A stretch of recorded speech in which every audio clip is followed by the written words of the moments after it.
Hello. Today I'm preaching from Exodus 15, and my title is Water, Water Everywhere. My focus is God sees and watches over us so diligently that He knows exactly how and when to intervene.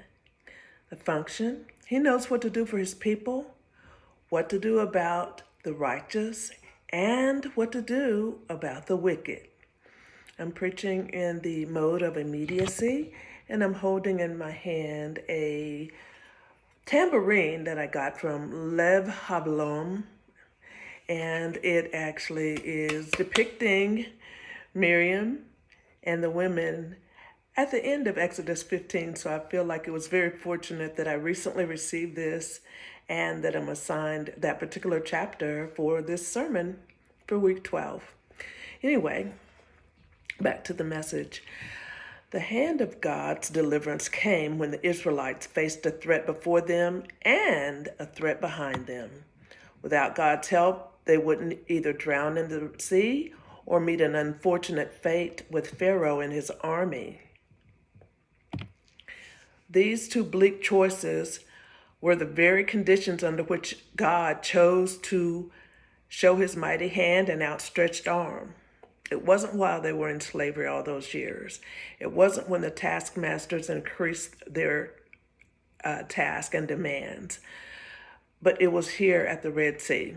So in Exodus 15:1 it says, "Then Moses and the children of Israel sang this song to the Lord."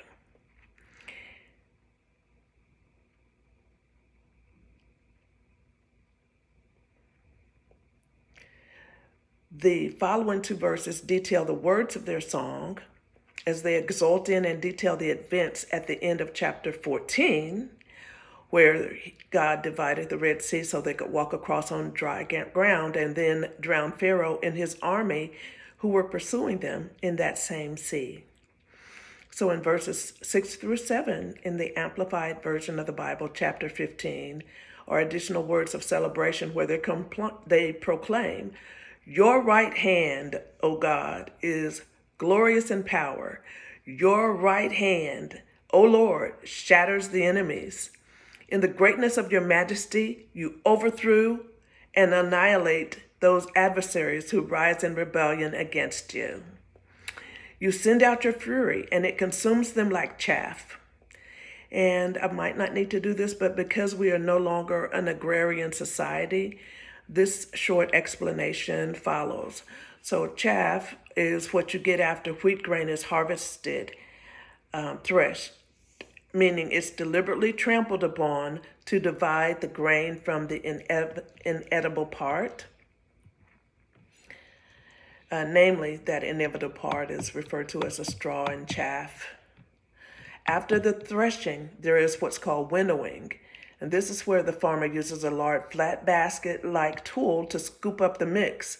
They then stand in an open space, preferably where there is a breeze, and they throw the mix into the air. So the denser, edible part is heavier, and those parts fall directly to the ground and create a quality pile of grain. The rest is less weighty and blows away. This is the chaff, the inevitable outer husk of grain. What it boils down to is that chaff, somewhat like Pharaoh and his army, can be looked at metaphorically in three different ways. One, the chaff is something destined for destruction, often a fiery destruction. Chaff is insignificant and insubstantial. And then number three, chaff is only temporary, and easily blown away. Of course, the edible seed of grain is likened here to the Israelites. In verses 9, the words of Pharaoh before his destruction are given. "I will pursue, I will overtake, I will divide the spoil." He went so far to make a forecast, in fact, by saying, "My desire shall be satisfied against them." There's a story, possibly a legend, where Clint Eastwood is said to have been so repeatedly disappointed with the weatherman and how the weather did not turn out the way a particular weather forecaster predicted. And because of this, it's rumored that he said he wanted this particular forecaster to be a pallbearer at his funeral so he could let him down one more time. Anyway, like said forecaster, and perhaps many forecasters today, Pharaoh did not calculate the sovereign Lord God in the equation. In verse 11 is a rhetorical question after he delivered his people. Who is like you among the gods, O Lord? Who is like you, majestic in holiness, awesome in splendor, working wonders? Soon the verses turned to words detailing that it did not go nearly as well with their evil pursuers who drowned in the same sea God crossed his chosen ones over safely. Just like with the Red Sea, you have two sides, two different experiences: the awe, praise, gratitude, and magnification of God's great name for delivering his people. And then on the other side, before the water swallowed Pharaoh and his army up, there was fear and dread. Just like with the Red Sea, you have God doing division in another manner. One group is given strong deliverance. One group is given dismay and horror. Verse 14 mentions trembling. Surely the evil pursuers trembled when they saw that massive wall of water closing in on them. Verse 15 mentions dismay and horror. There was nothing they could do after God's swift move of closing the waters. The verse also repeats trembling, adding that they were gripped by it. It also brings up melting in despair. To me, this paints a picture of them being so overcome by the experience racing upon them that they could have died from terror before the water even reached them, like their heart just could not handle it. Conversely, with a little divine imagination, I believe that they could have lost all resolve, with all hope just melting into oblivion. Verse 16 brings up terror and dread, reporting that they became stone still.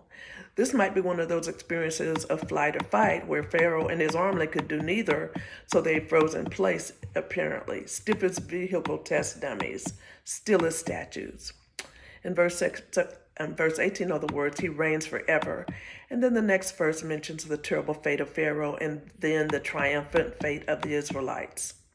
Skipping to verse 21, Miriam, with timbrels in hand and dancing steps in her feet, answered the other women by saying, sing to the Lord, for he has triumphed gloriously and is highly exalted. The horse and its rider he has hurled into the sea. The women joined her, also bearing timbrels and participating in celebratory dancing. This also came from Lev Haolam. I think it's very beautiful. I put it on my kitchen table. But this is depicting the same scene here where the women joined her, also bearing timbrels and participating with her. But sadly enough, the bitter waters of Marah led to them complaining to Moses a little bit later. And he went before God, and a branch that he threw into the waters made it sweet enough to drink. In verses 26 through 27, God gave them conditions for blessings, and then they camped by waters where there were a dozen springs. It started with water, it ended with water. It started with a massive amount of water that they could not navigate or overcome without help. It ended with them able to camp where water was plentiful or abundant, but not too much for their appetite. A, like the Israelites, we need his strong arm to rescue us. B, he came on the scene and did the impossible. C, his sweetness should make us less likely to complain. And B, Miriam and the women understood that his great goodness was cause for gratitude and celebration. A, just as Miriam had others to join her, we should be pulling others into the redemption story, be it telling them about the goodness of God, inviting them to church, giving them our testimony, participating in discipling converts, teaching classes. There's all kinds of possibilities, how we can fulfill the Great Commission and do so much more.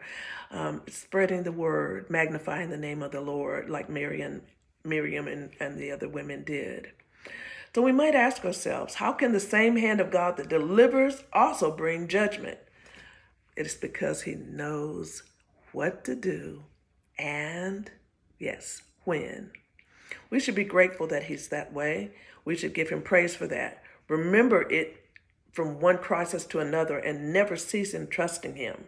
Let's start heading that way now. Today is a good day for us to see if we can do a bit better than praise and dance, then complain, and then praise and dance again. God is worthy of so much more than that because of his great goodness and his faithfulness toward all that he has made. It all boils down to him knowing precisely what to do and when. He always has and always will know what to do for and about the righteous and what to do about wickedness.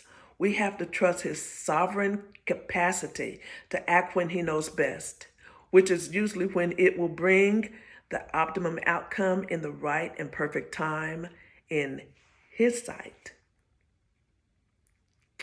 May God add a blessing to the reading, hearing, doing of his word. God bless you.